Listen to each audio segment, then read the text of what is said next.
Oke, selamat malam semuanya.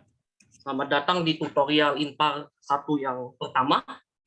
Ya, sebelum kita mulai, marilah kita berdoa terlebih dahulu menurut agama dan kepercayaan kita masing-masing. Berdoa dimulai. Oke, berdoa dicukupkan. Oke, sekali lagi aku ingin tes ini suaraku sudah terdengar. Terdengar, Mas. Oke, terima kasih. Ya, jadi malam ini kita akan membahas tentang model standar, kemudian partikel komposit, ya ini baru pengantar saja, dan beberapa aplikasi, kemudian fenomena-fenomena dalam fisika partikel, serta latihan soal dan kuis. Ya. Oke, kita ya sebelum itu karena ini tutorial perdana ya, aku ingin bahas terkait dengan counter tutorial. Jadi yang pertama adalah tutorial akan dilaksanakan 3 kali sebelum UTS dan 3 kali sebelum UAS. Ya, rinciannya adalah setiap hari Sabtu pukul 19.30. Mohon maaf, ini harusnya pukul 10 ya. Ya, ini pukul 10 pagi. Ya, ya ini malam ini adalah sebenarnya pengganti ya dari kemarin itu ada Musker ya, Musker Himavi, ya nggak apa-apa. Jadi kita fleksibel aja sebenarnya, menyesuaikan kondisi. Kemudian ya di sini saya memperlakukan sistem presensi ya, karena nanti tutorial ini akan mulai direkap ya, absennya presensinya akan direkap untuk jadi bonus nilai, komponen penilaian. Dan di sini bisa dibaca bahwa saya memberikan persentase ya. Jadi kalau misalnya hadir di Zoom kerja kuis itu ada 100%. Kalau kerja kuis dia izin sakit atau izin itu dapat 75. Yang penting kerja kuis. Kemudian kalau misalnya tidak mengabari ya, terus tidak hadir, tidak ada kabar, tapi dia mengerjakan kuis 50 dan seterusnya ya, hingga yang paling terakhir itu tidak ada kabar dan tidak mengerjakan kuis, maka saya anggap benar-benar tidak hadir, berarti 0%. Gitu. Nah, bisa dilihat contohnya, saya nanti akan membuat untuk 6 kali tutorialnya seperti ini ya. Jadi bisa dilihat kalau yang pertama ini saya mahasiswa yang rajin ya, saya rajin. Kemudian yang kedua dan ketiga, Budi dan Sintiani ya ada organisasi misalkan. Tapi bedanya adalah si Budi ngabarin, sedangkan si Sintia nggak ngabarin kalau dia ada urusan. Dan Denny ya normal, Erin kadang suka lupa ngabarin, kadang datang, kadang suka lupa ngabarin gitu. Kalau Farah yang terakhir, ya bisa dilihat ya dia hanya datang ketika menjelang UTS atau UAS saja dan tidak kerja kuis. Ya bisa dilihat persentasenya. Dan nanti yang menentukan berapa, apakah teman-teman layak bisa mendapatkan tambahan nilai atau boleh mengikuti remedial atau enggak, itu adalah sepenuhnya ke Pak Idam ya, bukan ke saya gitu. Oke, next. Ya, ini untuk keempat, ya harap untuk aktif saat berdiskusi. Nanti ketika saya ada soal atau pertanyaan, bagi yang mau menjawab, boleh langsung on mic saja langsung. Saya takutnya nggak bisa ngelihat kalau ada raise hand ya. Dan itu ya langsung sebut nama angkatan, terus langsung jawab gitu ya. Oke, nanti tentu saja bagi yang aktif akan ada dapat hadiah, tapi hadiahnya apa? Rahasia ya, ditunggu saja nanti. Oke, yang kelima, catatan ini akan di-share secara tutorial melalui grup WA dan PJ Tutor Himavi beserta rekamannya ya. Kemudian untuk yang berhalangan hadir, entah karena mungkin sakit, izin, ada keperluan sesuatu, ya harap WA dengan alasan yang jelas. Dan itu wajib sebelum tutorial dimulai. Jadi saya tidak akan terima kalau misalkan setelah tutorial gitu, Mas J izin kemarin malam saya ada keperluan ini, udah itu telat. Jadi harus sebelum tutorial dimulai. Lebih dari itu dianggap absen. Ya. Nomor 7. Jika memiliki pertanyaan, silakan hubungi melalui WA atau email ya. Dan yang terakhir, selamat menikmati tutorial. Ya, di sini bagi yang mau bertanya, silakan langsung dipotong saja ya, tidak harus menunggu diberi kesempatan gitu. Oke, kita langsung mulai saja.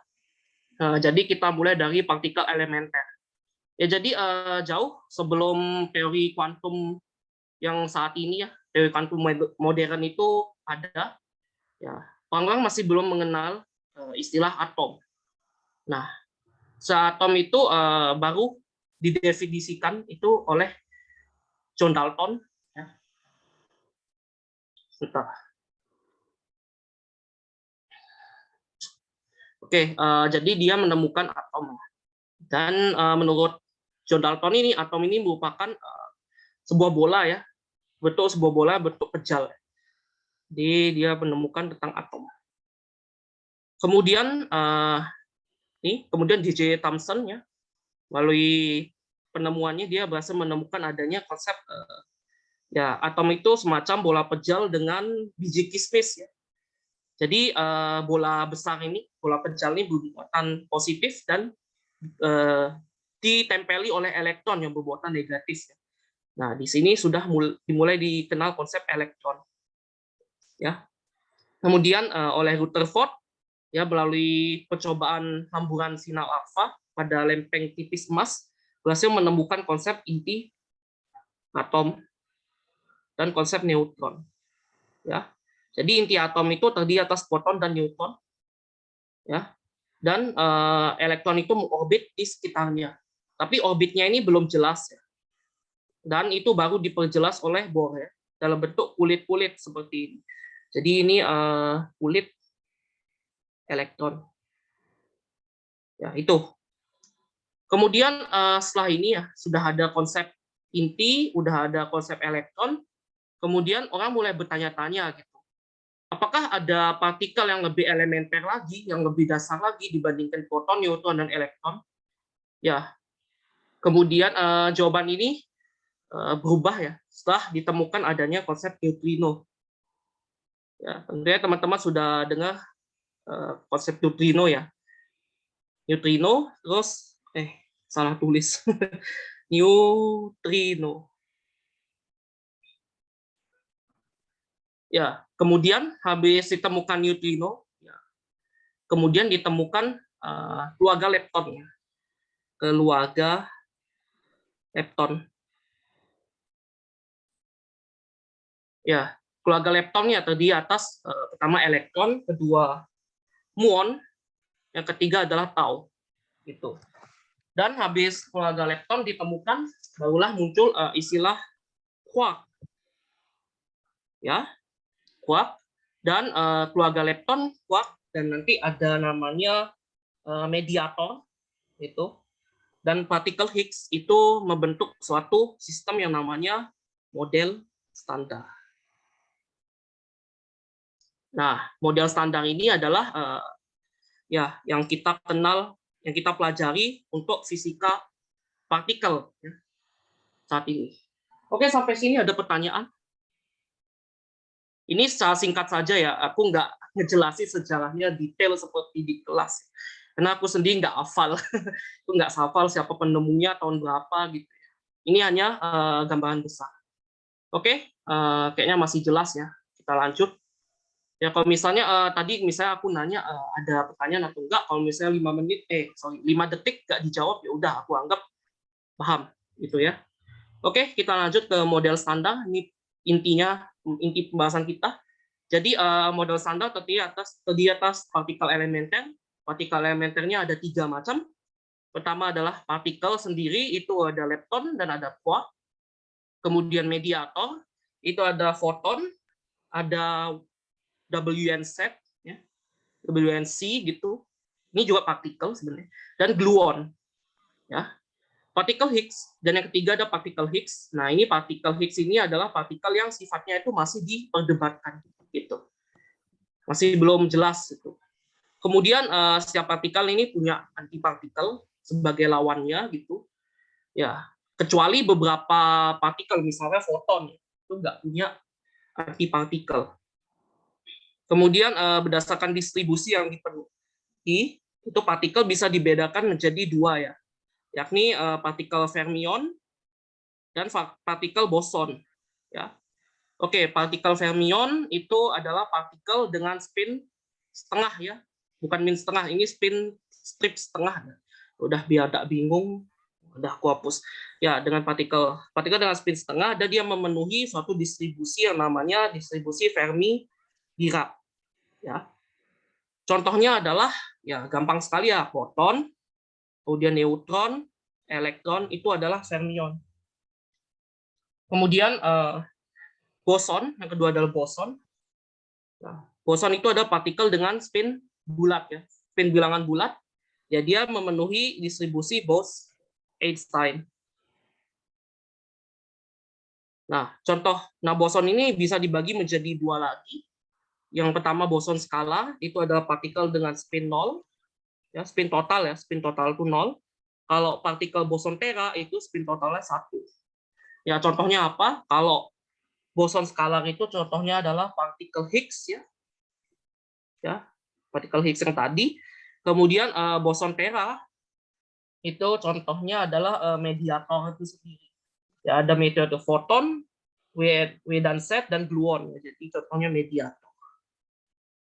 Ya itu. Kemudian nah sekarang kita bahas tentang keluarga lepton.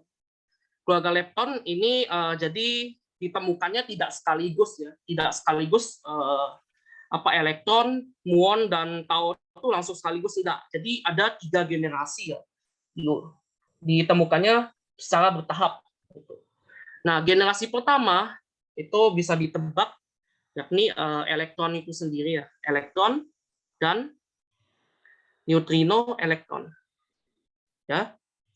Kalau generasi kedua itu adalah muon dan neutrino muon. Kemudian generasi ketiga adalah tau dan neutrino tau. Nah, terus di sini berapakah total dari keluarga lepton? Ya bisa kita lihat ya. Jumlah partikelnya ada 6 ya. Ada 3 neutrino. Ada elektron, muon, tau dan neutrinonya, berarti ada 6 partikel ya. Dan masing-masing partikel punya antipartikel. Jadi ada 6 antipartikel, atau saya ganti warna ya biar lebih kelihatan. Ini 6 partikel dan 6 antipartikel. Jadi totalnya dari keluarga lepton ada 12 partikel. Ya, enggak usah deh partikel, saya nanti bingung ya. Pokoknya 6 partikel tambah 6 antipartikel jadinya 12. Nah, terus kemarin sempat disinggung terkait dengan muatan dan bilangan lepton ya. Jadi bilangan lepton itu ada 3 macam ya. Ada bilangan lepton untuk elektron, muon, dan tau. Ya, ini besarnya sudah saya tuliskan di tabel ya, biar lebih kelihatan. Nah, untuk muatan, yang punya muatan adalah elektron, muon, dan tau. Itu sama-sama min 1 ya, min 1E. Ini bacanya bukan min 1 aja, tapi min 1E. Ya, ini kan muatan E. E itu adalah 1,6 kali 10 pangkat min 19 coulomb. Ya gitu ya. Sedangkan kalau neutrino tidak memiliki muatan, tapi punya bilangan lepton. Yaitu, oke kita lanjut. Kemudian tadi ya saya sudah sebutkan antipartikel ada sesuatu yang memiliki sifat berlawanan dengan partikelnya. Ya misalkan apa? Misalkan elektron itu punya antipartikel positron. Ya. Elektron muatannya negatif, berarti ini muatannya min E. Ya. Maka nanti positron muatannya adalah berlawanan dengan elektron, berarti plus E. Ya. Kemudian tadi elektron memiliki bilangan lepton 1 ya. Ya lepton 1. Dan kalau positron berarti bilangan leptonnya adalah min 1. Bilangan lepton elektron ya. Itu hati-hati, jangan ya di sini saya lebih suka membedakan ini bilangan leptonnya. Meskipun kalau di kelas itu tidak dibedakan, tapi kalau saya membedakan ya supaya jelas gitu. Jelas dan clear. Kemudian neutrino elektron ya memiliki muatan 0 ya. Muatan 0 dan bilangan leptonnya elektronnya 1. Maka antineutrino elektronnya memiliki muatan 0 juga ya, karena 0 dikali min 1 kan 0 ya. Dan bilangan lepton elektronnya min 1. Oke. Nah, tadi saya sempat menyebutkan ada partikel yang tidak memiliki antipartikel. Ya, salah satunya adalah foton ya. Gitu. Kemudian oke, di sini ada pertanyaannya. Harusnya ini sudah pernah dibahas di kelas ya. Mengapa di dunia ini jumlah partikel itu tidak sama dengan antipartikel? Ada yang bisa menjawab? Tidak ada yang tahu. Oke, siapa yang menjawab? Sebut nama maksudnya. Halo? Assalamualaikum.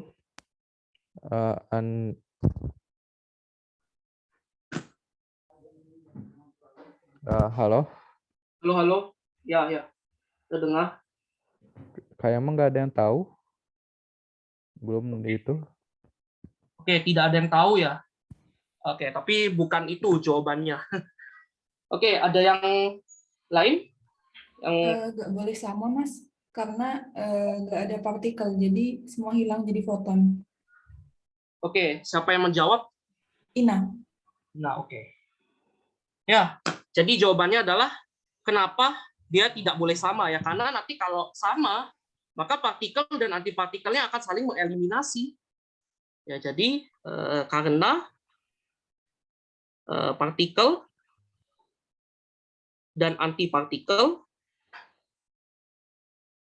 saling mengeliminasi. Jelek banget. Eliminasi. Ya makanya jumlahnya tidak boleh sama. Kalau misalnya jumlahnya sama tuh saling mengeliminasi ya tadi itu jadi foton semua. Ya nggak ada bedanya gitu. Oke, terima kasih Ina. Oke, lanjut. Nah, sekarang kita bahas tentang quark ya. Jadi quark itu kemarin sempat disinggung ya di terakhir, tapi belum sempat dibahas karena waktunya habis. Jadi quark itu punya 6 tipe dan kita sebutnya adalah flavor, 6 flavor. Tapi jangan dibayangkan flavor ini kayak rasa strawberry, coklat, vanilla dan sebagainya, bukan seperti itu ya. Jadi flavor yang dimaksud adalah ya tadi itu ada bilangan quantum down, up, strain, charm, beauty, sama top. Nanti kita bahas. Kemudian tiap flavor itu memiliki 3 warna atau 3 color, yaitu merah, biru, dan hijau. Oke. Ini suara saya masih terdengar? Masih, Mas. Masih, Mas. Saya harus mastiin secara berkala ya. Saya kemarin itu tiba-tiba hilang gitu ya. Oke, kalau misalkan seandainya hilang gitu silahkan langsung chat saya ya. Gitu. Kemudian ya sama seperti Lepton tadi, quark juga ada 3 generasi. Itu ada generasi 1, 2, dan 3. Untuk generasi 1 itu adalah up dan down. Jadi up, saya U, itu up, dan down. U dan D, ya. Singkatannya U dan D. Kemudian generasi kedua adalah strains dan charm. Ya. Kemudian generasi ketiga ada B, itu bottom, tapi ada juga yang sebutnya beauty, ya, dan top. Atau ada sebut juga topness, ya. Sama aja, ya, UD, SC, BT. Ya. Itu. Nah, sebenarnya kalau misalnya mau diingat ya ini sebenarnya mudah diingat ya karena kayak masing-masing itu kayak lawan kata dari satu sama lain gitu. Up sama down lawan kata, bottom sama top lawan kata, straight sama lawan kata. Jadi lebih enak diingatnya. Dan di sini ada tabel ya. Ini tabel muatan dan ini adalah bilangan DUS CBT, ini adalah bilangan quantum flavor ya. Nanti akan dijelaskan lebih lanjut ya di kelas gitu. Saya hanya pengantar saja. Jadi muatan untuk yang ada 2 macam ya, ada yang min sepertiga, ada yang 2/3. Nah, yang min sepertiga itu adalah milik down, straight, dan bottom. Kalau 2/3 adalah up, charm, dan top. Ya. Kemudian ya bisa diikut ya. Jadi kalau tandanya min, muatannya min, maka nanti bilangan quantum flavor-nya juga min. Ini antara min 1 atau 1 ya. Ingatnya sesuai dengan ada negatif atau enggak di muatannya. Itu. Ya, simple as that. Kemudian kita akan membahas tentang interaksi di alam semesta. Jadi ada 4 interaksi di alam semesta. Yang pertama adalah yang paling kuat ya. Ini dari yang paling kuat ke paling lemah. Ini saya kasih tanda panah ya. Ini kuat ke lemah. Jadi yang paling kuat adalah ya interaksi kuat ya sesuai dengan namanya. Dan mediatornya adalah gluon. Ya tadi saya belum sebutkan ya apa itu mediator. Jadi mediator itu adalah partikel yang membantu terjadinya interaksi. Ya. Jadi kalau misalkan tidak ada mediator, maka ya interaksi itu tidak akan bisa terjadi gitu, tidak ada perantaranya. Kemudian interaksi kuat gluon, kalau elektromagnetik mediatornya foton, interaksi lemah mediatornya W dan Z, dan untuk gaya gravitasional itu mediatornya ada graviton. Ya, kalau di mekanika klasik ya kita sudah belajar, kita terus menggunakan graviton meskipun tidak pernah disebut secara langsung ya, tapi mediatornya ada graviton. Kemudian kalau gluon, ya jadi di sini gluon itu ya dia memiliki warna juga ya, dia memiliki color ya.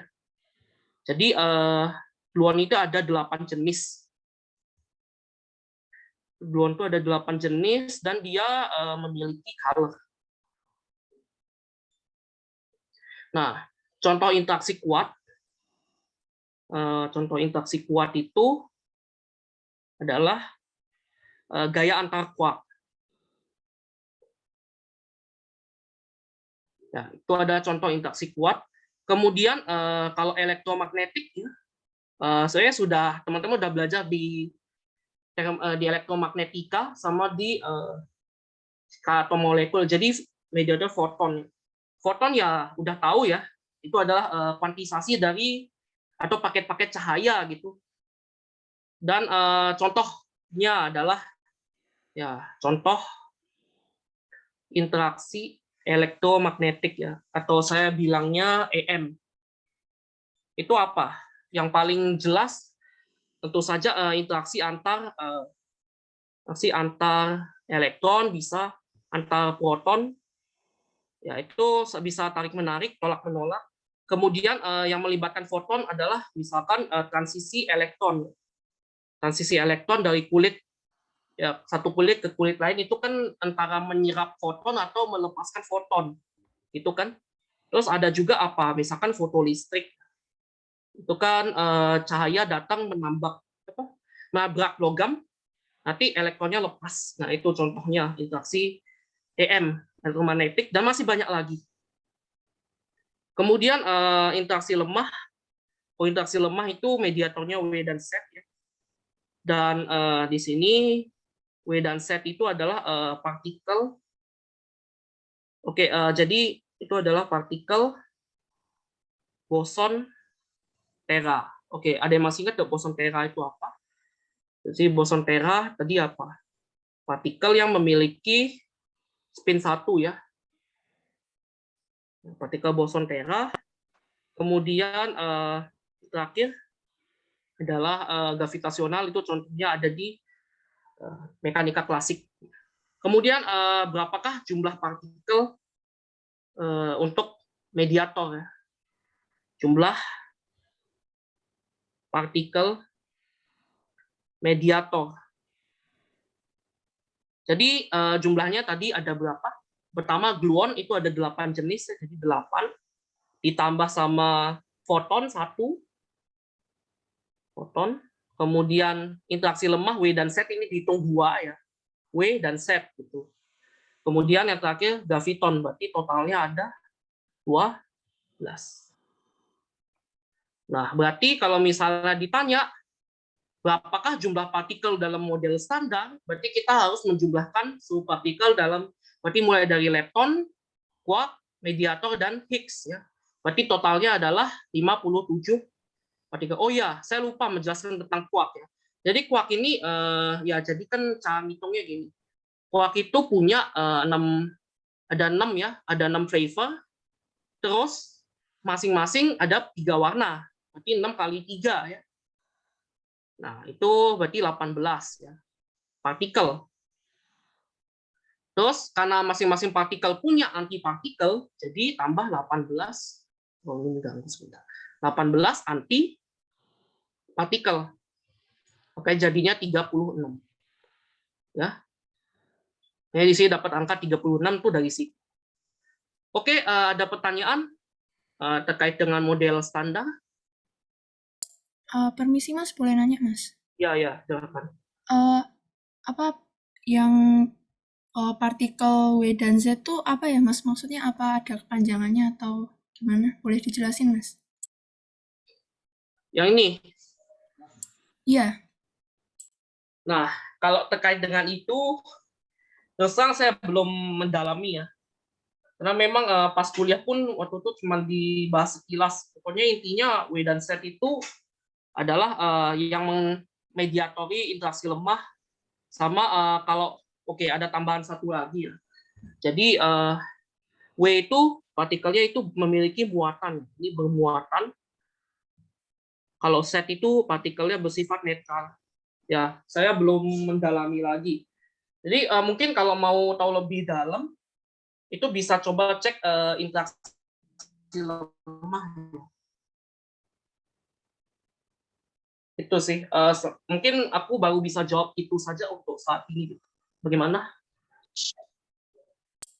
Ya Mas, makasih Mas. Nanti dicari lagi. Oke.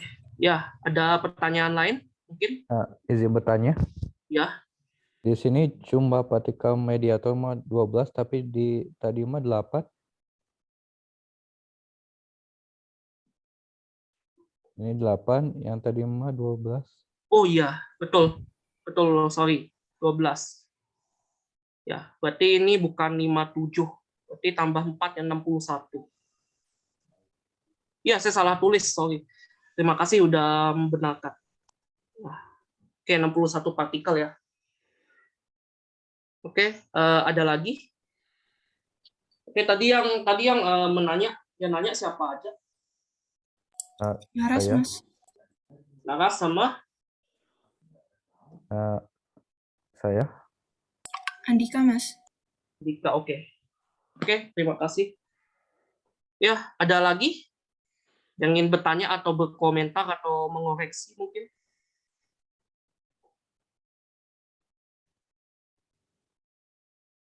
Oke, sepertinya belum ada ya. Bertanya, Mas. Monggo. Tadi mediator tuh berarti nggak ada antipartikelnya? Mediator. Ya. Ya, kebetulan mediator itu tidak punya antipartikel ya. Karena ini tadi. Sorry, bukan ini. Mediator itu kebetulan belum diketahui ya antipartikelnya ya. Karena misalnya ya foton itu kan nggak punya ini ya, nggak punya muatan, dan memang foton itu adalah partikel yang nggak punya antipartikel. Ya, kalau yang lain, ya sejauh yang saya tahu itu memang tidak punya ya. Tidak punya, makanya hanya dihitung satu jenis gitu.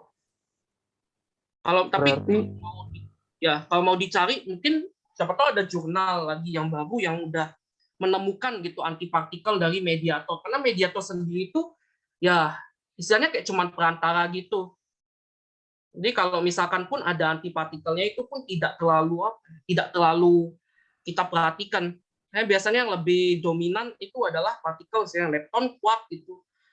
Kita jarang memperhatikan mediator. Ya, tadi ada pertanyaan lanjutan mungkin apa ya? Jadi kan kalau yang lain tuh ada antipartikelnya tuh kan ada pengeliminasi tuh, ada namanya tuh kayak pengekang buat penambahan jumlah dan segala macamnya buat jumlah partikel. Berarti mediator tuh nggak ada gitu atau gimana? Ya, untuk sejauh yang saya baca itu tidak ada ya. Tidak ada antipartikelnya itu. Oke, terima kasih. Yang bertanya siapa ya? Sultan, Mas. Oke, Sultan. Oke, sip. Ada lagi?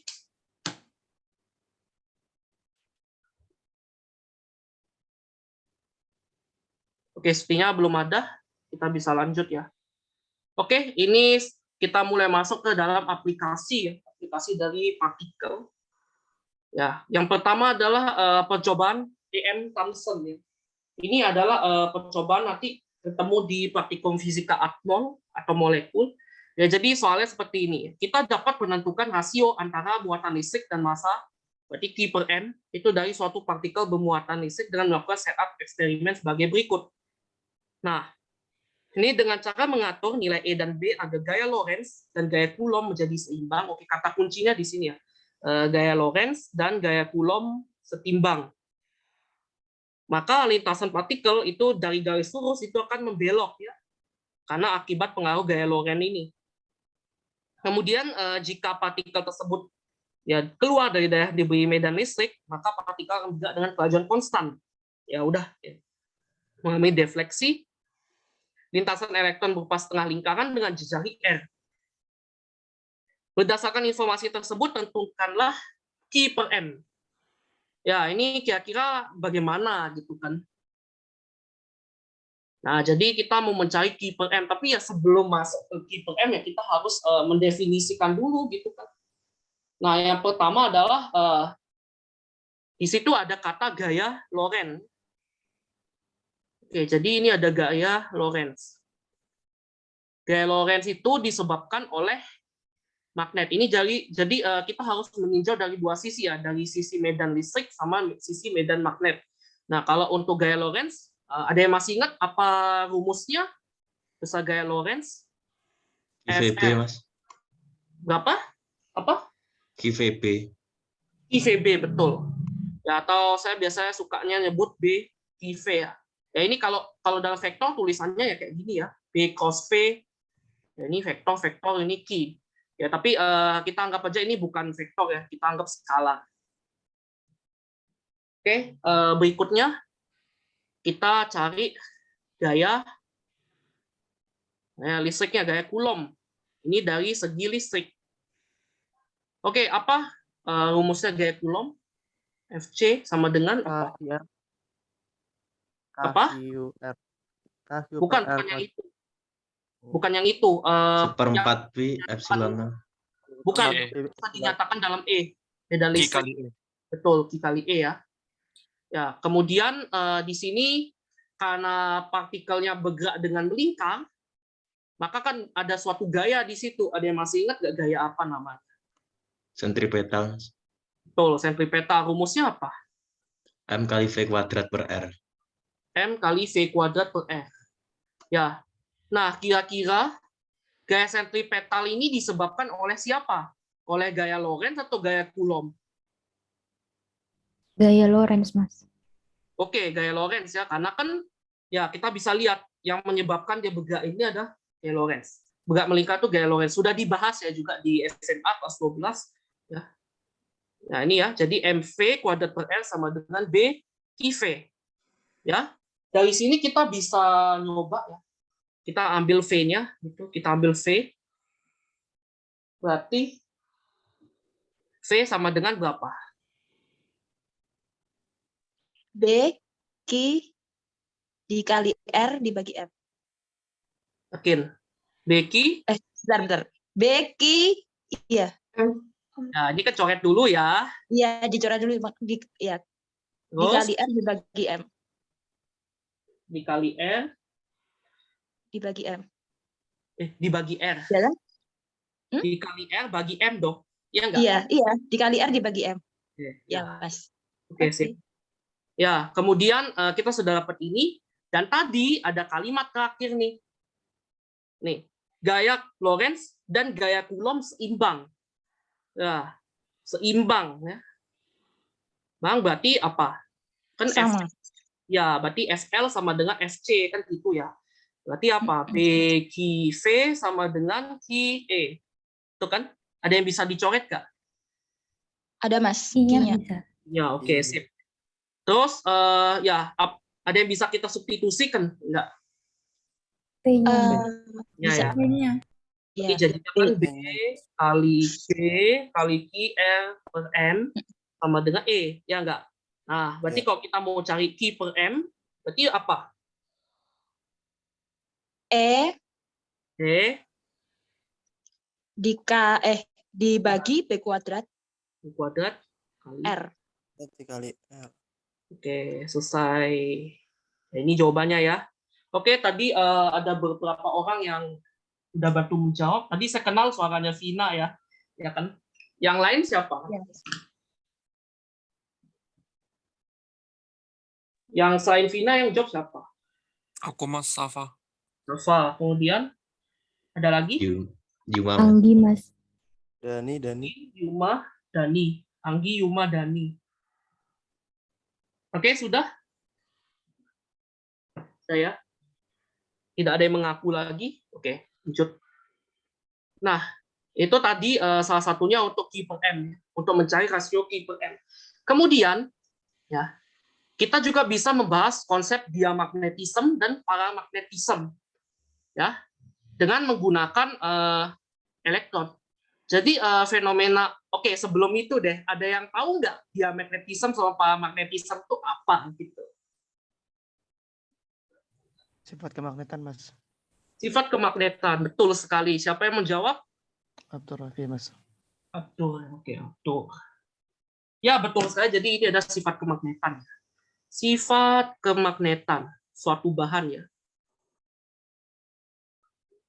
Jadi lebih tepatnya lagi itu adalah watak suatu bahan ketika dikenai oleh medan magnet, atau ya udah watak bahan di dalam medan magnet. Di mana diamagnetism itu adalah kalau dia ya berarti dia tidak berinteraksi terhadap medan magnet, berarti B ya, tidak berinteraksi terhadap B. Kalau paramagnetik itu berinteraksi lemah terhadap medan magnet. Nah, kenapa bisa timbul interaksi lemah dan tidak berinteraksi? Kita harus mengecek spin dari elektron. Gitu. Jadi biasanya kan ketika suatu logam itu kan mayoritas itu berada di golongan apa? Ayo, golongan A atau golongan B? Logam. Ada yang masih ingat? Golongan B. Golongan bebas. Oke, golongan B ya. Jadi logam mayoritas berada di golongan B. Atau dia menempati orbital apa? Ayo, ada yang masih ingat nggak orbital apa? Kulit apa? Kulit orbital apa? SPDF. SPDF. DF nggak sih, Mas? D ya, bukan F ya. Kalau F itu radioaktif. D, orbital D. Orbital D itu maksimal ditempati berapa elektron? 10. 10 ya. Oke, 10. Kita gambarkan sebagai kotak. Itu kan kotak. 1, 2, 3, 4, 5. Terus, ya karena dia elektron, ya dia ada yang kayak gini kan. Ada yang spinnya up, ada yang spinnya down. Ya, spin up dan down ini itu disebabkan karena apa? Eksklusi apa? Sifat apa? Prinsipal apa? Kenapa bisa up dan down kayak gini? Larangan Pauli. Ya, eksklusi Pauli ya. Eksklusi Pauli atau Pauli prinsipal. Ya, itu adalah melarang dua buah elektron atau lebih tepatnya dua buah fermion untuk berada pada state yang sama. Ya. Itu ya, eksklusi Pauli. Nah, terus apa sih kaitannya? Ya, kenapa bisa muncul diamagnetism dan paramagnetism? Yaitu muncul itu karena adanya momen magnet. Itu ada momen magnet. Dan momen magnet itu disebabkan adalah karena spin elektron. Ya, jadi kita lihat sekarang, kalau misalkan box-nya itu terisi penuh, sama box-nya tidak terisi penuh, ya ada yang terisi penuh, ada yang tidak terisi penuh, gitu kan. Nah, kalau misalkan dia terisi penuh, maka nanti total spin-nya itu berapa? Kalau dia terisi penuh, total spin-nya berapa? 0. 0, ya karena saling berlawanan, atas lawan bawah, atas lawan bawah, lawan. Itu total spin-nya 0, maka nanti magnetnya akan sama dengan 0, maka dia tidak akan berinteraksi dengan medan magnet, maka jadi dia magnetisme. Tapi kalau misalkan ada yang kosong gitu, berarti kan ada total spin ya, berarti total spin tidak sama dengan 0, maka nanti momen magnetnya tidak sama dengan 0, maka akan terjadi namanya paramagnetism.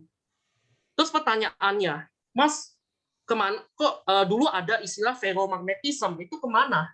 Ya, jadi ferromagnetism itu adalah bahan yang berinteraksi kuat terhadap medan magnet. Nah, itu akan terjadi apabila ada namanya magnetic ordering.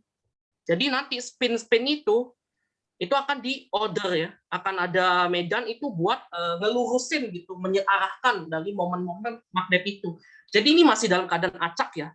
Ini masih dalam keadaan acak, tapi ada namanya magnetic ordering disearahkan. Nah, karena dengan searah gitu, maka kan jadinya kuat. Karena dia momen magnetnya kuat, maka nanti dia akan berinteraksi kuat terhadap medan magnet. Makanya disebut ferromagnetism. Itu ya, itu sebagai pengantar. Ini nanti belajarnya di fisika sat padat 2. Nah, kemudian ada kaitan atau boson dan fermion pada suhu rendah.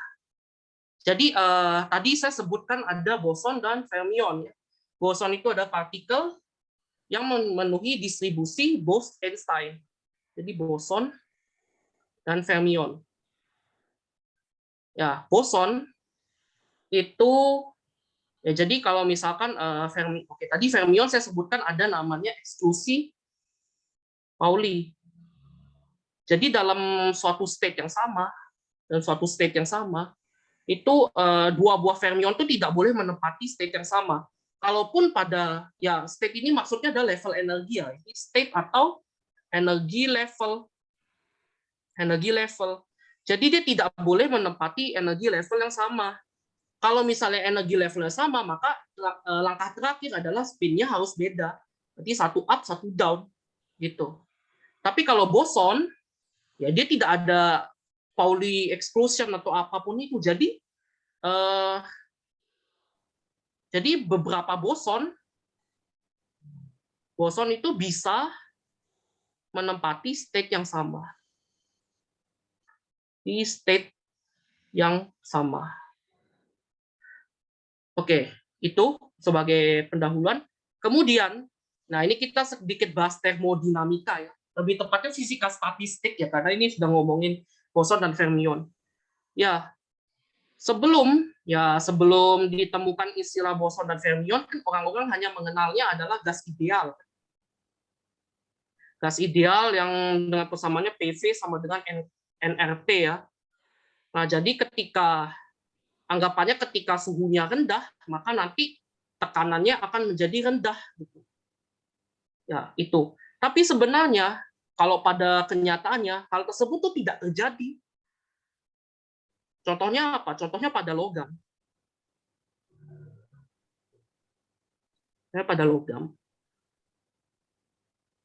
Nah, logam itu tersusun atas apa?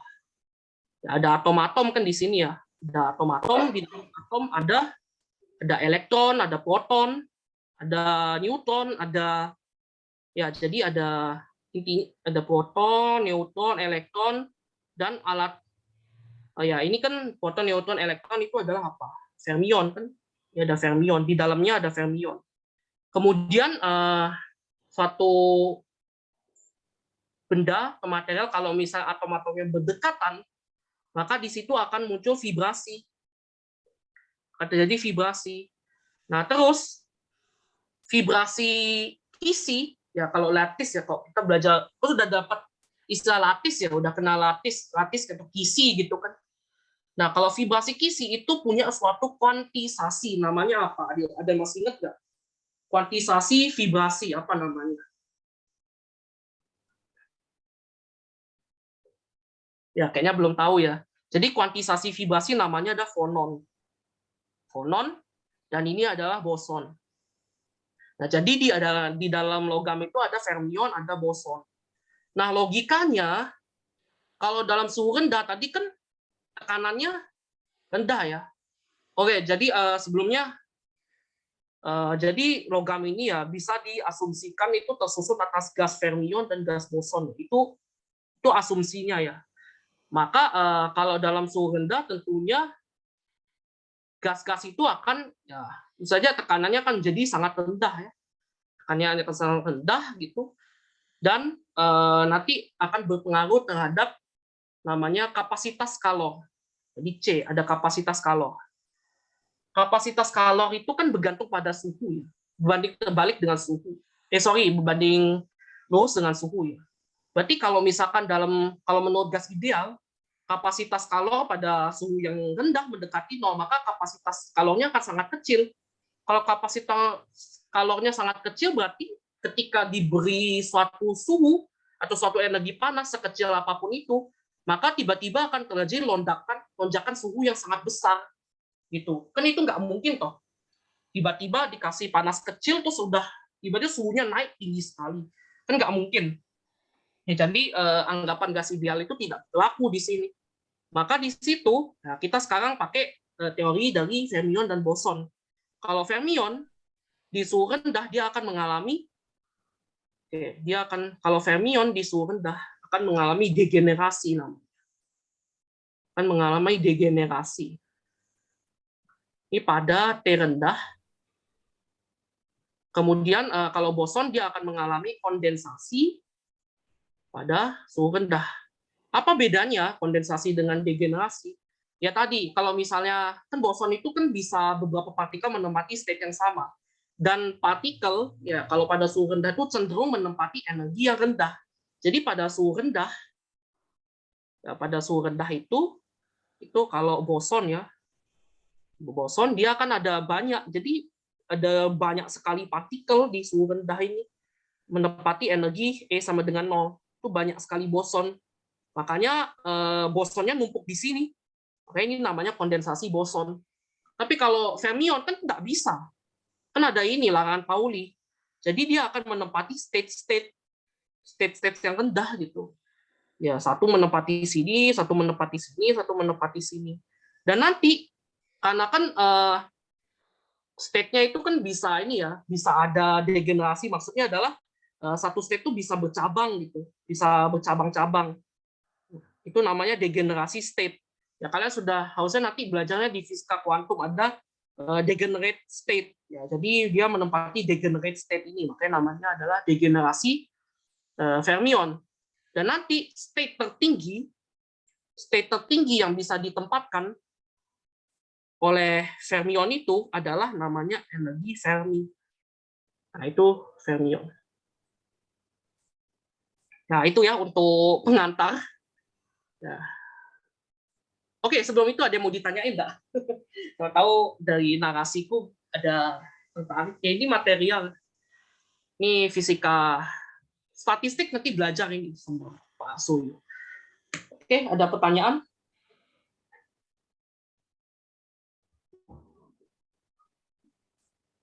Oke, saya sambil minum. Tanya, Mas. Yuk, monggo. Mohon maaf, ada yang tanya lagi ya? Oh, ada Lenga. Ya, dipersilakan dulu deh. Gimana, Lenga?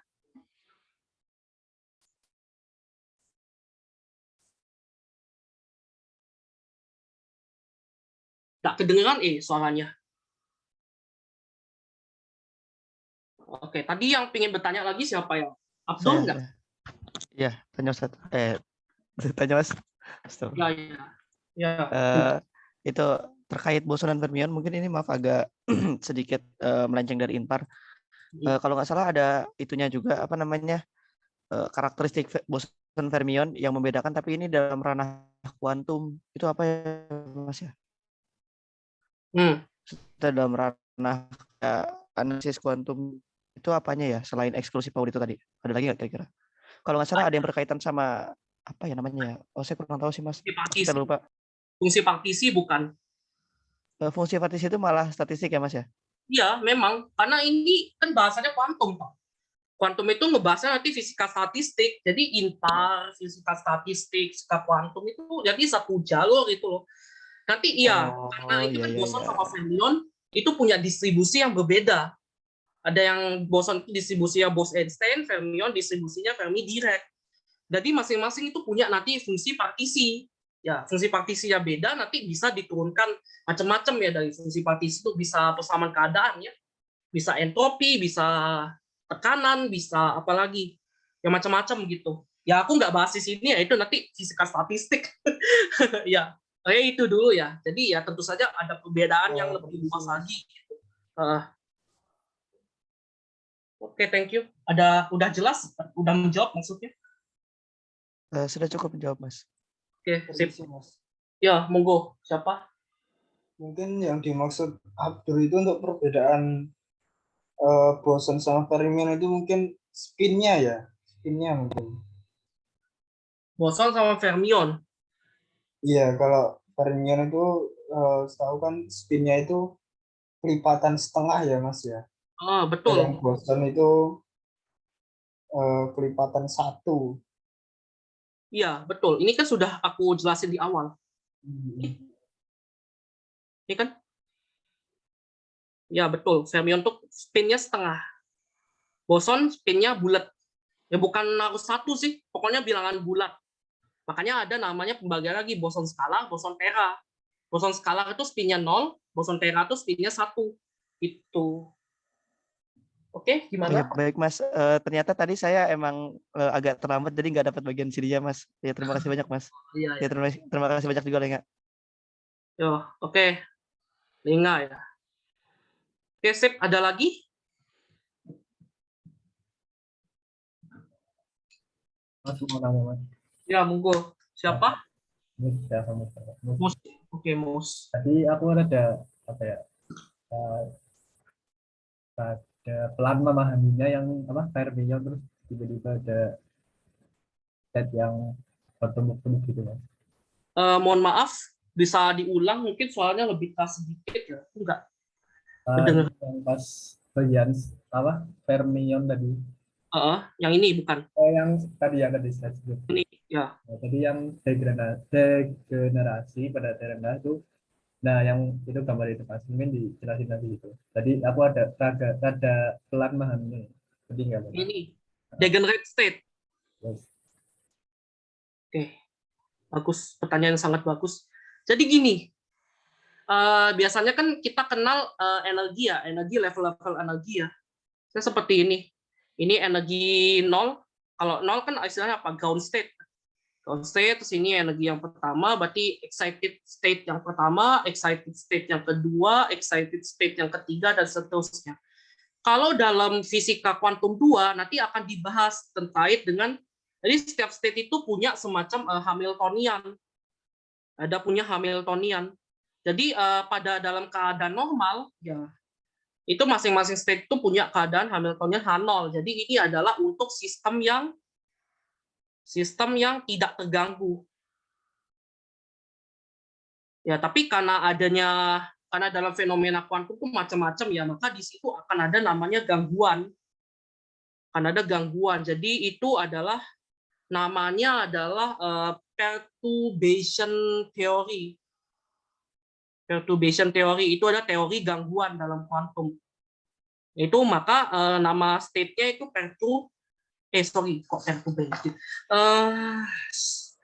degenerate state. Maka nanti akan muncul degenerate state dari teori gangguan itu. Ya, coba dicari nanti perturbation theory. Nah, nanti ada Hamiltoniannya, terus habis itu ada metode analisisnya. Nanti melalui persama sekular dapat eigenstate, akan dapat eigenvektor dan macam-macam. Nanti jadinya satu state itu bisa terbagi menjadi beberapa level. Ya karena ada perturbated state-nya gitu. Ya, saya seperti ini.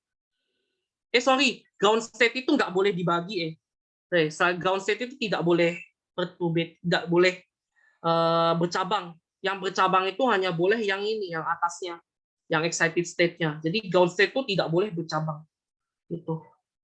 Ya nanti mungkin itu dulu ya. Kalau aku bahas terlalu dalam nanti malah imparnya kegeser sama yang lain. Ya tapi memang gitu, fisika itu asik karena dia saling berkaitan. Satu matkul itu bisa nyebrang ke matkul lain. Gitu. Kan tadi aku sudah bahas fisika padat, fisika statistik, ini fisika kuantum gitu kan. Ya itu dulu ya, mungkin untuk saat ini. Ya Mas. Oke. Ya kita lanjut dulu ya. Takutnya tidak selesai materinya. Oke, sekarang kita masuk ke partikel komposit. Ya, ini adalah pengantar. Jadi tadi kita sudah bahas tentang quark dan gluon ya. Gluon itu adalah mediator untuk interaksi kuat. Nah, kombinasi antara quark dan gluon itu akan membentuk namanya hadron. Ya. Nah, hadron itu berasal dari kata Yunani yang berarti hadros, yang artinya kokoh atau kuat. Nah, hadron ini dia hanya akan terbentuk apabila pada kondisi bilangan quantum color total itu adalah 0 atau namanya ada white color. Nah, white color ini memiliki energi yang minimum gitu karena ya pada dasarnya setiap partikel itu ingin menempati energi yang terendah gitu, energi minimum. Nah, jadi sebenarnya quantum color itu, color yang ada RGB itu, red, green, blue itu bisa dinyatakan dalam bentuk vektor ya, seperti yang ini. Vektor red, green, blue. Nah, maksudnya adalah bilangan quantum color total berarti kita mencari resultan dari vektor, resultan dari ketiga vektor. Itu harus sama dengan 0, ya. Nah, misalkan ini dari red, green, blue. Itu kan ini ketiganya kalau diresultankan itu menjadi 0. Itu menjadi 0. Nah, seandainya kalau misalnya pun ini juga termasuk anti quark ya. Jadi bisa quark atau anti quark. Kalau anti quark berarti nanti jadinya oke, aku add page lagi ya. Tadi kan kalau quark itu kayak gini ya, red, ini green, ini blue. Ya, ini kalau quark ya. Ini kalau quarknya. Kalau anti quarknya gimana ya, berarti lawanan. Berarti anti quark red ke bawah, anti quark green ke sini, anti quark blue ke sini. Ini untuk anti quark. Terus pertanyaannya Mas, apakah harus seperti ini urutannya? Ya nggak harus. Ini cuman permisalan aja gitu. Mau dibolak-balik terserah. Ya. Nah, gabungan dari 3 buah quark atau 3 buah anti quark itu akan membentuk namanya, ada yang tahu nggak ini bentuk apa? 3 buah quark atau 3 buah anti quark, dia akan membentuk apa?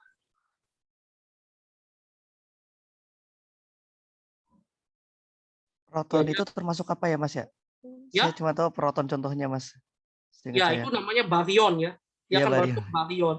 Ya, proton itu salah satu contohnya baryon. Ya, betul sekali ya. Tadi sudah disinggung. Ya, baryon. Oke, terus ya kalau sebaliknya ya, kalau misalkan antara quark, satu quark ditambah dengan satu anti quark, ya berarti kan ada 2 partikel di sini ya.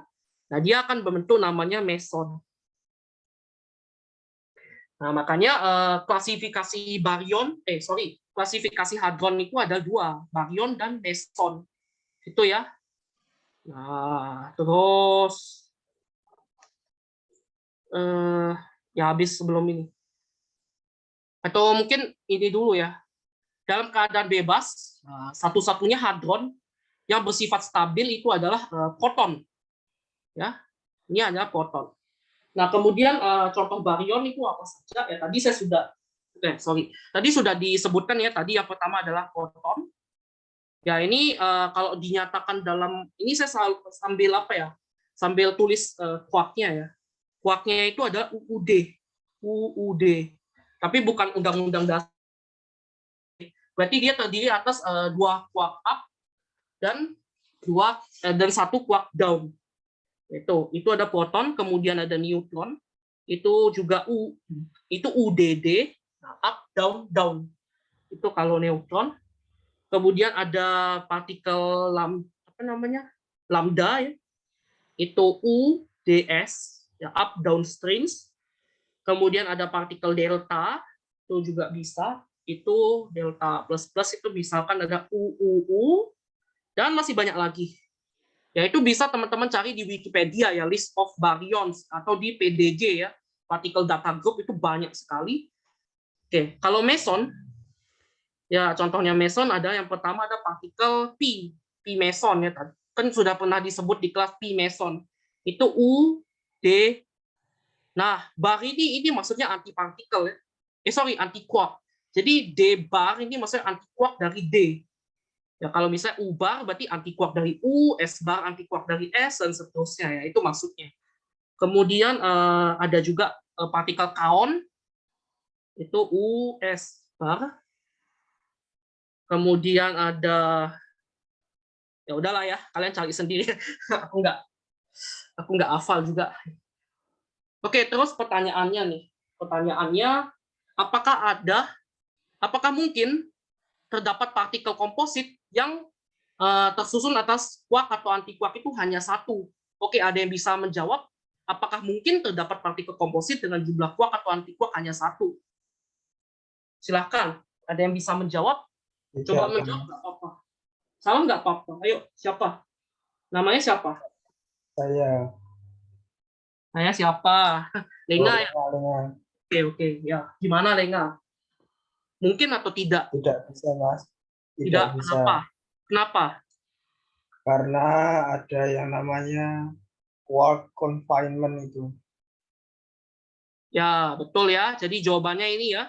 Karena kan tadi saya bilang, hadron tuh hanya bisa terbentuk apabila bilangan kuantum color totalnya 0 atau white color. Nah, ini namanya color confinement. Ya, ini tambahan kosakata baru, color confinement.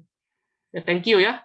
Ya, itu ya. Karena ya bilang, kalau bahasanya saya yang bahasa yang lebih mudah dimengerti, karena karena resultan vektor dari color itu tidak sama dengan 0. Ya nggak mungkin kan cuma satu kan pasti nggak mungkin ada lawannya kan. Ya, tidak mungkin sama dengan 0. Itu minimal 2. Oke, itu ya. Atau ya tadi lebih singkatnya ya color confinement ya. Itu sudah langsung to the point.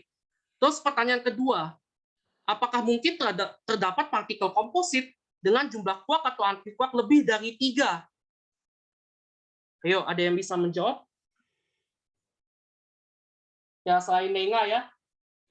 Saya Nenga, yang lain. Giliran.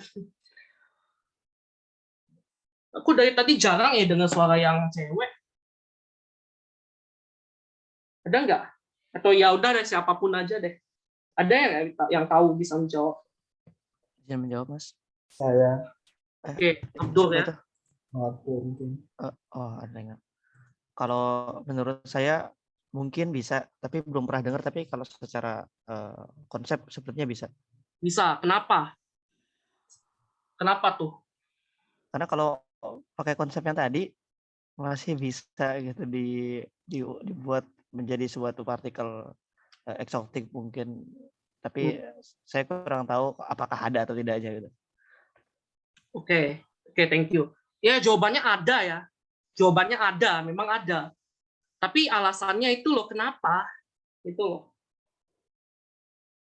Oke, nggak ada yang mau jawab nih. Itu Mas nyoba, Mas. Ya? Gimana, Safa? Itu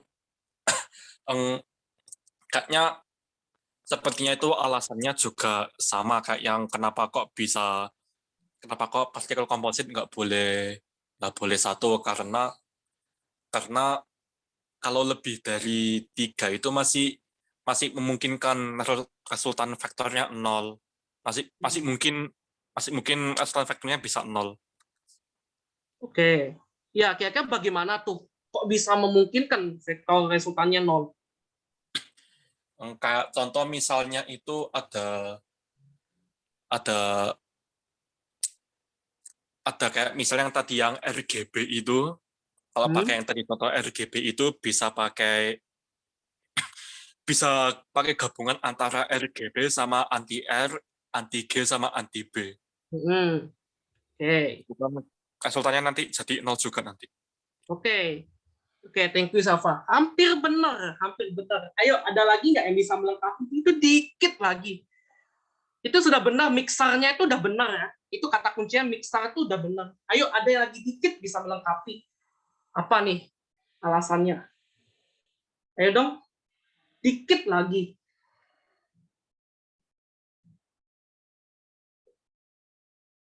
Oke, ya udah aku jawab. Ya karena bisa terbentuk itu dengan menggabungkan atau istilahnya dengan kombinasi baryon dan meson. Nah, gimana tuh maksudnya kombinasi antara baryon dan meson? Jadi misalkan kita mau ada 4 quark. Berarti bagaimana caranya? Ya kita bisa menjumlahkan meson dengan meson. Kan meson ada 2 toh. Tambah meson lagi, berarti 2 tambah 2, 4. Berarti kan bisa dari 2 meson. Kalau 5, bagaimana? Baryon sama meson. Betul, baryon plus meson. 1 baryon plus 1 meson. Kalau 6? Baryon sama baryon. Bisa 2 baryon atau 3 buah meson. Ya bisa 7, 8, dan seterusnya ya. Nanti silakan. Jadi bisa. Pokoknya bentuk quark berapapun yang lebih dari 3 itu bisa ya dengan menggabungkan antara baryon dan meson. Ya itu ya jawabannya ya. Itu makanya nanti akan terbentuk namanya partikel eksotik yang tadi sudah disebut. Ini namanya adalah exotic particles. Ya banyak jurnalnya ya, bisa dicek gitu. Oke, lanjut. Nah, sekarang kita topik terakhir itu fenomena-fenomena dalam fisika partikel. Ya, jadi ada 3 fenomena utama dalam fisika partikel. Yang pertama adalah hamburan atau scattering, kemudian ada peluruhan atau decay, dan yang ketiga adalah osilasi neutrino. Ya, mungkin osilasi neutrino sudah dibahas di kelas ya. Jadi neutrino itu bisa berubah-ubah ya, bisa dari neutrino elektron, bisa jadi neutrino tau, bisa jadi neutrino muon, dan seterusnya. Yaitu namanya osilasi neutrino. Kemudian bagaimana dengan hamburan? Nah, hamburan itu adalah hamburan itu partikel yang terlibat adalah partikel elementer dan hadron. Partikel elementer yang tadi ya ada lepton sama quark, ya.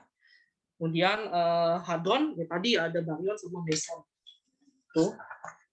Terus ya hamburan itu dapat dibagi menjadi 2. Ada hamburan yang elastis dan hamburan inelastis. Nah, hamburan elastis itu adalah hamburan di mana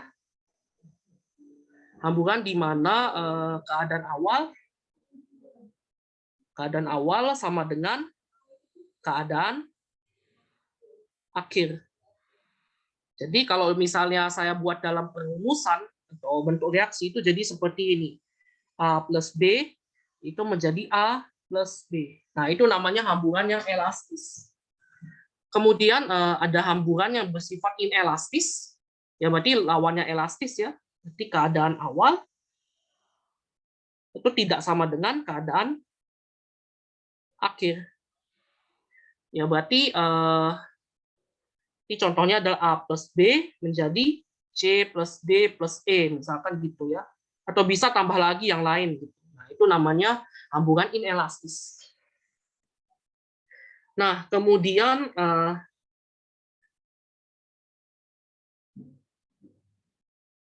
next, ya peluruhan. Nah, kita masuk ke peluruhan atau decay. Jadi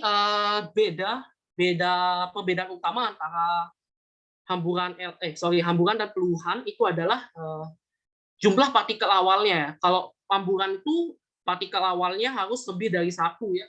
Tapi kalau peluruhan itu dari 1 partikel itu bisa menjadi beberapa partikel. Yaitu ya. Dan di mana partikel awal ini sifatnya adalah tidak stabil. Jadi dia tidak stabil terus dia bisa meluruh. Gitu. Terus ya terjadi apabila partikel awal bersifat tidak stabil dan akan meluruh menjadi partikel yang lebih stabil.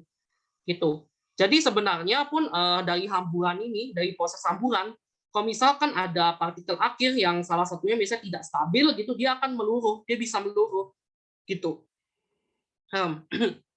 Kemudian di sini contoh partikel yang stabil, ya tadi yang jelas yang pertama adalah adalah proton.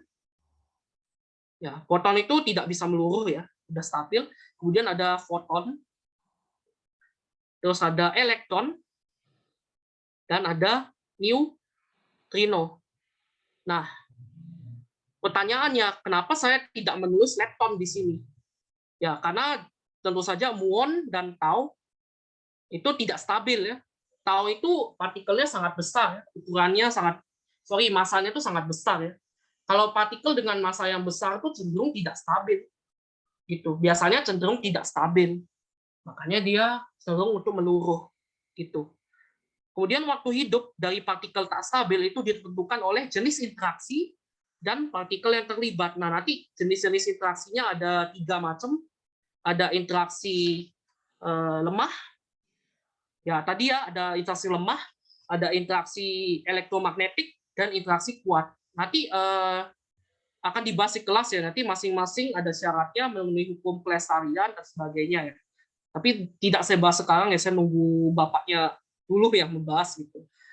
Kemudian partikel yang terlibat ya. Jadi kalau misalkan partikel yang terlibat itu ada neutrino, itu auto interaksi lemah. Jadi kalau ada neutrino itu pasti interaksi lemah.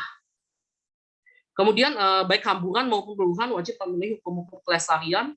Ya, itu ada 4 sebenarnya. Yang pertama ada kelestarian energi momentum, yang kedua muatan listrik, yang ketiga bilangan baryon, dan keempat bilangan lepton ya. Tadi kita sudah bahas bilangan lepton sama muatan listrik, tapi nanti bilangan baryon di kelas tunggu saya di kelas itu.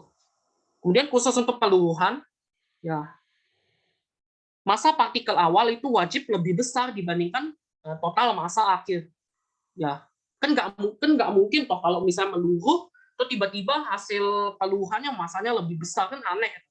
Nggak bisa. Jadi massa partikel awalnya harus lebih besar dibandingkan total massa partikel akhir atau massa partikel hasil peluruhan gitu. Oke, sekarang kita udah selesai materinya teman-teman. Ini sekarang kita lebih banyak contoh soal. Contoh soal. Nah, sekarang kita bahas ini. Berdasarkan aturan Crossing simetri, tuliskan semua reaksi yang mungkin terjadi pada reaksi di bawah ini. Oke, yang pertama ada N meluruh menjadi P proton, elektron, dan neutrino, elektron, antineutrino, elektron. Ya, saya tulis ulang. Neutron, P, E. Ya, ada yang masih ingat nggak Crossing simetri itu apa?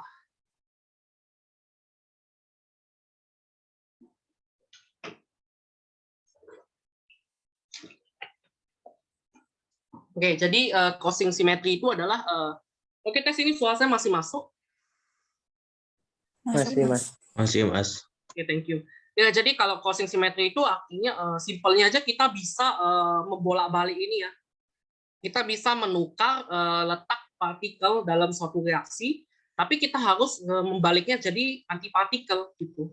Nah, misalkan ini ya. Kalau ini saya bisa menuliskan menjadi seperti ini. Ini satu. Kemungkinan yang pertama adalah kalau misalnya saya mau pindahkan antineutrinonya, berarti saya bisa ubah jadi N plus neutrino elektron menjadi P plus elektron. Nah, ini kemungkinan yang pertama. Kemungkinan kedua adalah saya bisa pindahkan elektronnya. Bisa memindahkan elektronnya jadi N plus E positif, jadinya elektron jadi positron ya, antipartikelnya positron. Ya. Menjadi proton tambah neutrino elektron. Antineutrino elektron. Oke. Yang ketiga apa yuk? Ada yang bisa menebak yang ketiga?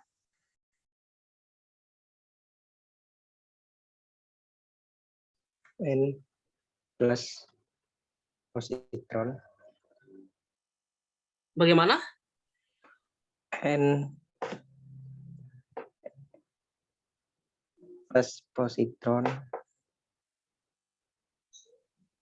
Sorry. Nggak kedengeran nih. Putus. N plus positron, terus?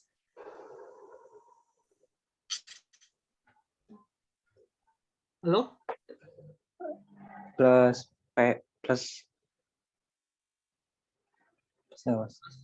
Plus apa? Plus? P plus. Bacanya. Neutrinonya ya. Neutrinonya. Proton. Oke. Ya, itu kemungkinan-kemungkinannya ya. Oke, next. Yang B. Yang B, ini elektron ditambah dengan foton, jadi elektron plus foton ya. Ini hamburan apa yuk? Ada yang masih ingat ini hamburan apa? Hamburan Compton. Hah? Sorry, hamburan apa? Compton. Hamburan Compton atau jenisnya, jenis hamburan, elastis atau inelastis? Elastis, Mas. Elastis ya, karena hasilnya sama. Oke, kemudian kemungkinannya apa? Ayo. Kemungkinannya apa? Elektron tambah anti-elektron. Elektron tambah anti-elektron ada namanya. Positron ya. Ya, positron. Jadi gamma. Ya, bisa plus gamma menjadi gamma. Itu kan bisa gini. Atau bisa juga elektron. Gini. Jadi gamma plus gamma. Kan gitu kan. Ya ini kan saling meniadakan ya. positron dan elektron saling meniadakan, akhirnya sisanya foton. Nah, terus pertanyaan saya, bisa enggak apakah bisa reaksinya seperti ini? Ini bisa atau enggak? Pertanyaannya. Nggak bisa, Mas. Nggak bisa. Nggak bisa. Kenapa nggak bisa? Soalnya gamma itu kan nggak punya massa ya, Mas. Kalau setahu Ya. saya. Nah, Ini elektron itu punya massa. Jadi kalau meluruh itu nggak mungkin. betul. Ya, karena tadi syarat peluruhan adalah massa partikel awal itu wajib lebih besar dibandingkan total massa akhir. Jadi ini kan tidak memenuhi ya, karena ini massless, sedangkan ini punya massa, berarti ini tidak terpenuhi. Tidak terpenuhi. Oke, siapa yang menjawab tadi? Cuma, Mas. Cuma ya. Oke, thank you. Ya, kita lanjut ya. Ini sudah paham atau ada pertanyaan? Mas izin bertanya. Ya, lebih keras dong suaranya. Aku nggak kedengeran nih. Mas izin bertanya. Ya, ya. Gamma kalau pindah ruas kayak gitu nggak ada apa antinya gitu, Mas? Apanya? Yang gamma. Gamma itu kan foton. Nah, tadi kan saya sudah sempat sebut di awal ya. Mana dia? Sebentar. Nah, ini partikel yang tidak memiliki antipartikel itu adalah foton. Ya, ini gamma. Makanya ketika saya pindah ruas ya dia tidak, tentunya dia sama jadi foton juga, dia tidak punya antipartikel. Ya, apakah sudah menjawab? Sudah, Mas. Makasih, Mas. Oke, thank you. Ya, Hafsah ya. Oke, sip. Oke, kita lanjut. Ada lagi nggak sebelum kita lanjut mungkin? Oke, belum ada ya. Oke, next kita lanjut ke soal berikutnya. Jadi ada pion positif dapat meluruh menjadi muon positif dan neutrino muon. Seperti yang ditunjukkan pada gambar berikut. Ya, pertama tentukan bilangan lepton untuk masing-masing partikel dan tentukan energi kinetik dari neutrino yang dihasilkan dengan mengasumsikan bahwa massa neutrino dapat diabaikan. Oke, ya kita selesaikan satu-satu ya. Pertama terkait dengan bilangan lepton. Bilangan lepton. Oke, jadi kan di sini ada 3 partikel ya. Ada pion, ada muon, ada neutrino muon. Ini sebenarnya bukan muon ya, tapi itu anti muon. Ya, karena muon itu kan bilangan muatannya kan negatif ya. Ini namanya anti muon. Ya, atau bisa dibilang muon positif. Itu. Oke. Ada yang bisa menjawab berapakah bilangan lepton untuk ion? 0. 0. Kenapa 0? Kenapa 0?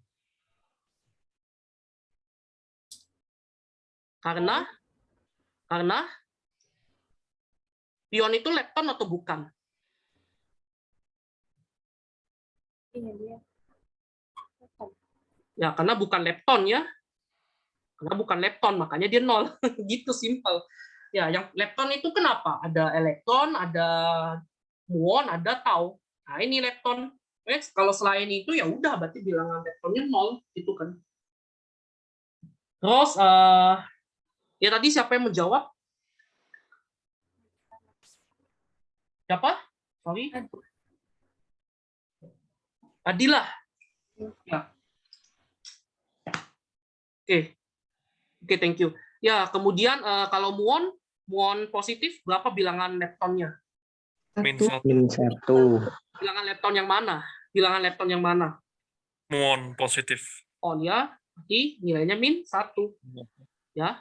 Kemudian kalau neutrino muon 1. Bilangan lepton yang mana?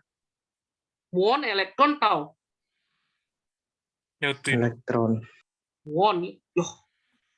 Kok elektron? Muon dong. Ini kan muon.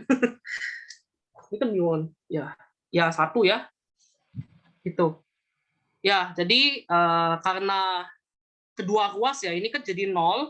Ini adalah -1, ini 1, maka kesimpulannya ya bilangan leptonnya Lestari ya. Bilangan lepton. Jadi kesimpulan bilangan lepton Lestari. Jelek banget Lestarinya. Lestari. Oke ya. Kita sudah mengerjakannya A. Kemudian ada yang B. B ditanya adalah energi kinetik dari neutrino. Berarti EK milik neutrino muon. Dengan asumsi masanya neutrino muon itu sama dengan 0. Ya, gitu ya.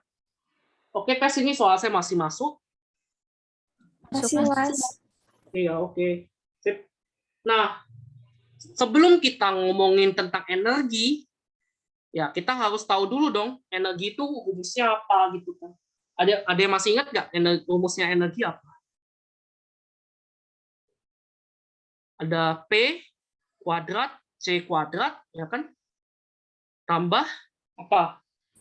M kuadrat C M pangkat kuadrat. 4 C pangkat 4 terus pangkat setengah.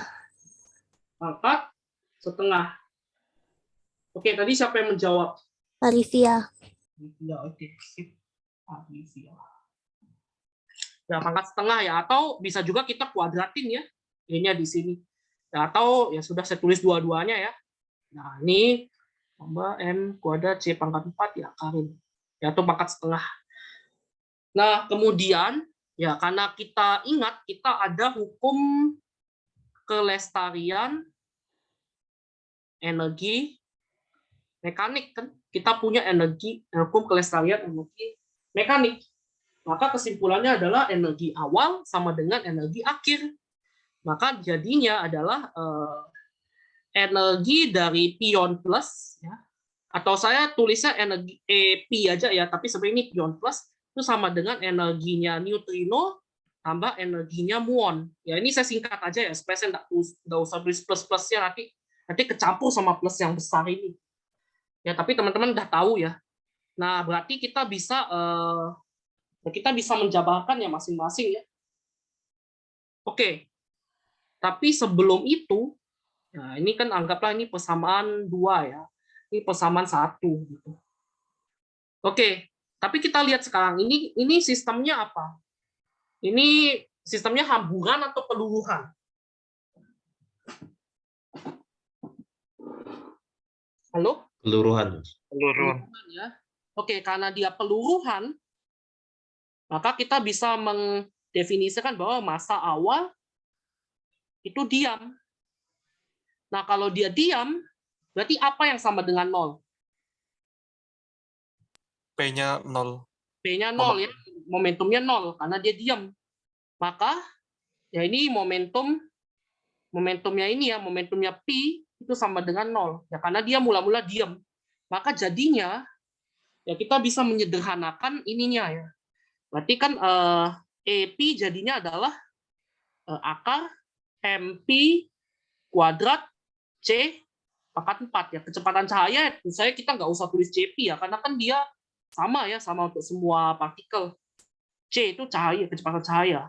Nah, sekarang ini untuk muon berarti ya kita tulis P kuadrat C kuadrat ya tambah M muon kuadrat C pangkat 4 gitu ya. Tambah sama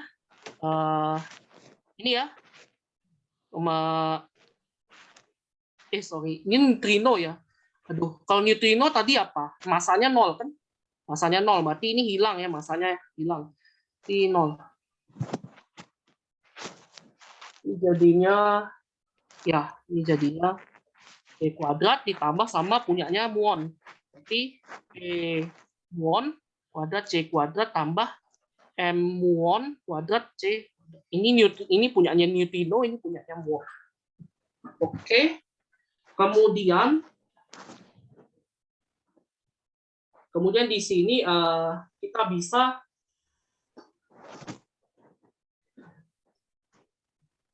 bisa mendefinisikan nih ya. Jadi kan saya tulis ulang ya. Jadi ini pion C kuadrat sama dengan P. Ya ini sebenarnya ya saya tulis saja ini energinya neutrino ya. Nah, ternyata kita bisa mengasumsikan ya, kita bisa mengasumsikan bahwa momentum. Oke, saya sebelum ke situ saya tulis dulu ya. Asumsikan momentum neutrino sama dengan momentum muon ya. Kita asumsikan demikian, maka nanti jadinya adalah energinya neutrino itu sama dengan PC, itu akan sama dengan ya energi neutrino sama dengan PC ya. Ini harus diingat ya. Ini persamaan, oke ini tadi persamaan 3, ini persamaan 4. Oke, nah kan kita lihat ini. Oke, ini karena energi momentumnya neutrino sama dengan momentumnya muon, berarti ini saya jadikan P aja ya. Anggapnya sama dengan P.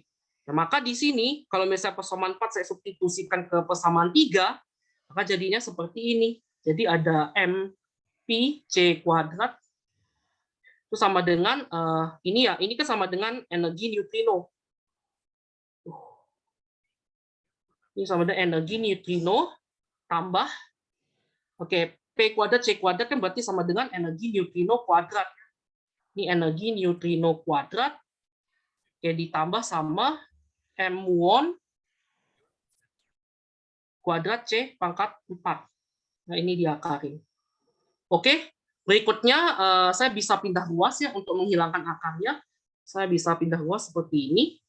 Ini min neutrino sama dengan ini neutrino kuadrat tambah massa muon kuadrat C pangkat 4 diakarin. Nah, ini kita masing-masing kuadratin ya. Kuadratin kedua ruas, berarti ini hilang akarnya. Ya, ini jadinya adalah sebentar ini jelek sekali 4-nya ya. Saya baru sadar ini 4-nya kayak dia setulisnya kayak gini ya. Nah, biar enggak kebingungan nanti. Ini jadinya kuadrat. Ya, apa ini dikuadratin kan ini jadinya apa? MP kuadrat C pangkat 4 min 2MP C kuadrat E neutrino tambah E neutrino kuadrat ya sama dengan E neutrino kuadrat plus M muon kuadrat C pangkat 4. Oke, ada yang bisa dicoret nggak? MP yang energi itu Mas. Energinya ya. Iya. Ini ya, energi neutrinonya bisa dicoret. Berarti sekarang kan kita tujuannya apa? Kita mau cari ini energi neutrino. Berarti kan kita mau jadiinnya mu sama dengan sesuatu gitu kan. Nah, di sini kita ya sebelum ke sini kita benerin dulu persamaannya supaya lebih indah ya. Kan di sini mu-nya kan cuma ada di sini ya, cuma ada di sini, yang lain cuma kayak konstanta gitu. Ya, jadi saya bisa menuliskan 2MP C kuadrat mu neutrino itu sama dengan M pion kuadrat C pangkat 4 min M muon kuadrat C pangkat 4. Maka energi kinetik dari neutrinonya adalah, ini kan ada C pangkat 4 ya, bisa dikeluarin jadinya M pion kuadrat min M muon kuadrat kali C pangkat 4 dibagi sama 2 M pion C kuadrat. Ada yang bisa disederhanain nggak? C-nya, Mas. C-nya ya, ini bisa dicoret jadi C kuadrat, dan ini jadinya M pion kuadrat min M muon kuadrat C kuadrat per 2 M pion. Oke, ada pertanyaan?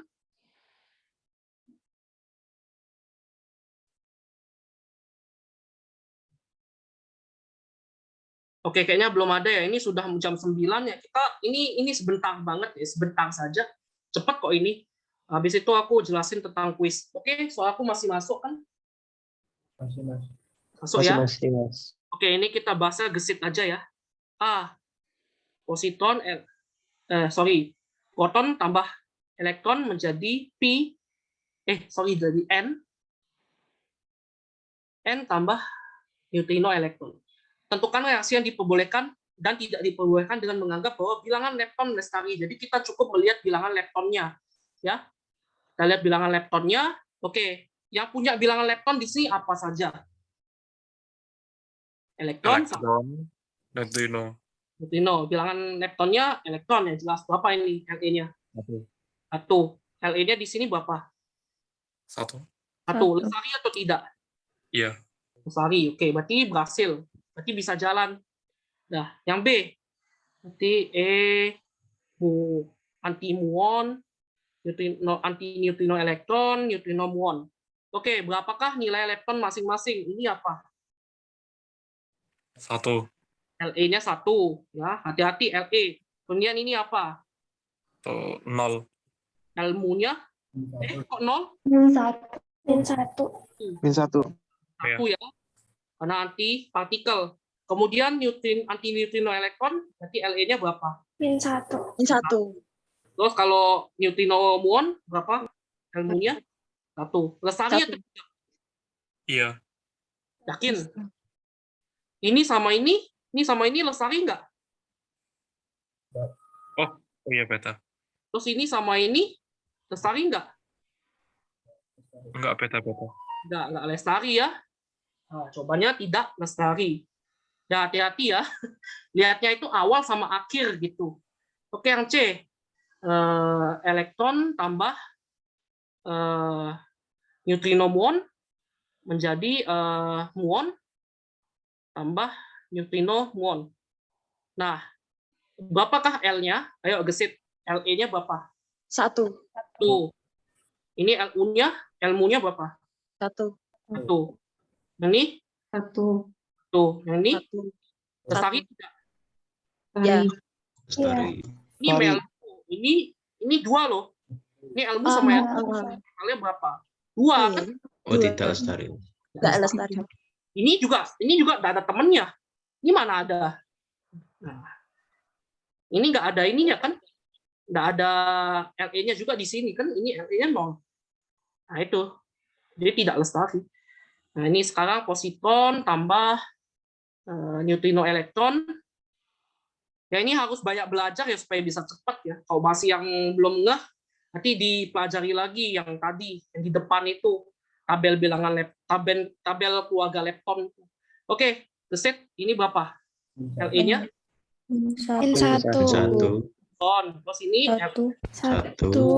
Ini Elmu? Min 1. Ini 1. Tidak. Le di sini Lu, udah ada temennya. Tidak. Ada pertanyaan?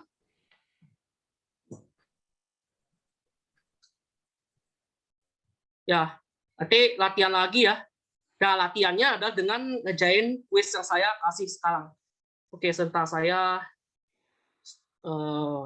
stop share dulu. Saya stop recording.